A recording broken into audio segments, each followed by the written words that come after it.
Sir, कई सारे सवाल उठाए जा रहे हैं दलितों के मुद्दों को लेकर। हालांकि ये सवाल है राज्य में अगर देखा जाए, अम्बेडकर भवन का मुद्दा भी उठ गया था, तो ऐसे में राज्य सरकार किस प्रकार से कदम उठा रही है, प्रयास किए जा रहे हैं, क्योंकि इस प्रकार के जो किस्से हैं उस पर रोक लगाया जा सके। देखिए, जहाँ तक अम्बेडकर भवन का सवाल है तो 1974 से लगातार अम्बेडकर भवन के पुनर्निर्माण की कोशिश जारी थी। कई बार उसमें महानगर पालिका के पास प्रस्ताव आए, कई कारणों से वो प्रस्ताव मंजूर नहीं हो पाए, और पिछली सरकार में भी इस प्रकार का प्रस्ताव आया था। तब तत्कालीन एक मुख्यमंत्री जी ने उसको सरकार की ओर से मदद करने की भी बात कही थी।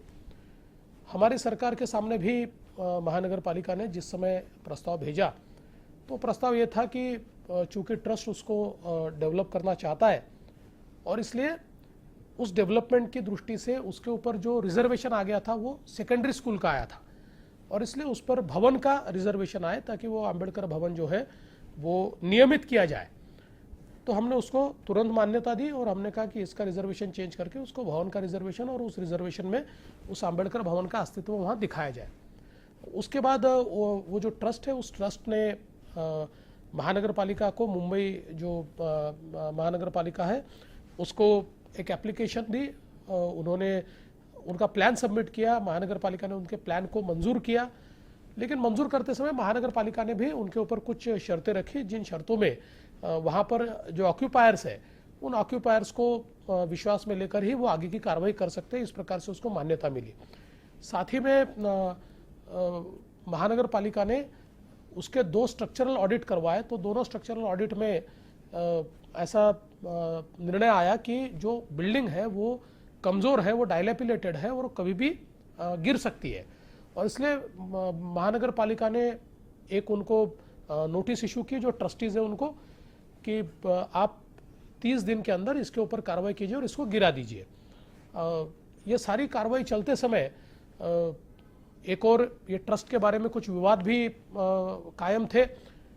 एक रात अचानक ट्रस्टीज़ ने कुछ बाहर के लोगों को लेकर, न तो उन्होंने महानगर पालिका को इन्फॉर्म किया, न पुलिस को इन्फॉर्म किया, और 400-500 लोगों को लेकर उस बिल्डिंग को तोड़ने का काम शुरू किया। और उसको तोड़ते समय वहाँ पर जो बुद्धभूषण प्रेस है, जिसके माध्यम से डॉक्टर बाबा साहेब आम्बेडकर अखबार निकालते थे, उस प्रेस के भी एक दीवार को गिराने का काम उसमें हुआ। लेकिन जैसे ही वो पता चला तो फिर पुलिस भी वहाँ पहुँची, उस काम को रोका गया, लोग भी पहुँचे और उस काम को रोका गया। उसके बाद आनंदराज आम्बेडकर जी ने कोर्ट में जिस समय पुलिस में जिस समय इसके खिलाफ कंप्लेंट लिखवाई, तो पुलिस ने उस कंप्लेंट को दाखिल कर दिया, और जो लोग ट्रस्टीज़ हैं जिन्होंने उसको गिराने का प्रयास किया उनके खिलाफ एफआईआर भी दर्ज हुआ।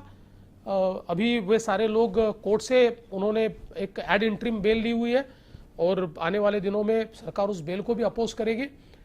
और इसलिए इस सारे मसले में सरकार का अपना कोई सहभागिता सरकार की नहीं थी।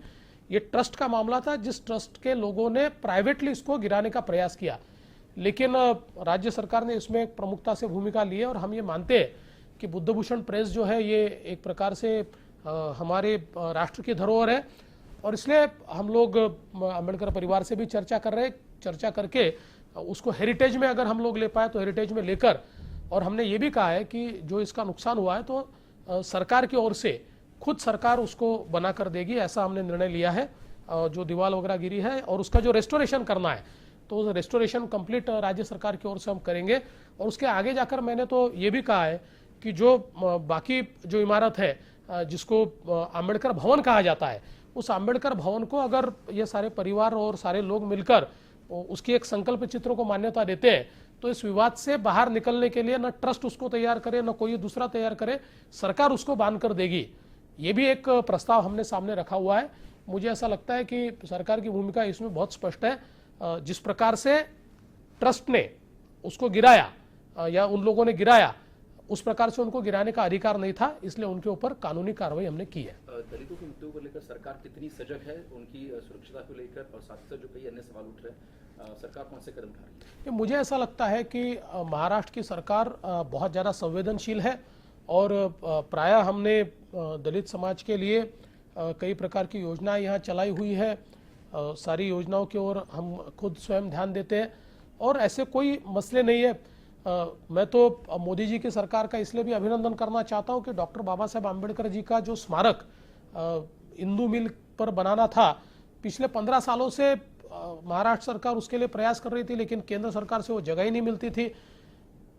मोदी जी की सरकार आने के बाद और यहाँ हमारी सरकार आने के बाद उस जगह को हमको देने का काम केंद्र की सरकार ने किया। एक बहुत बड़ी भावना पूरे महाराष्ट्र के दलित समाज में और विशेषकर आम्बेडकर जी को मानने वाले सारे समाजों में थी कि जिस व्यक्ति ने हमको संविधान दिया उस व्यक्ति के स्मारक के लिए 1 इंच भी जगह पुरानी सरकार, कांग्रेस की सरकार नहीं दे पाई और केवल 3 महीने के भीतर मोदी जी की सरकार ने यह निर्णय लिया और हमारी सरकार को उसको देने का काम किया।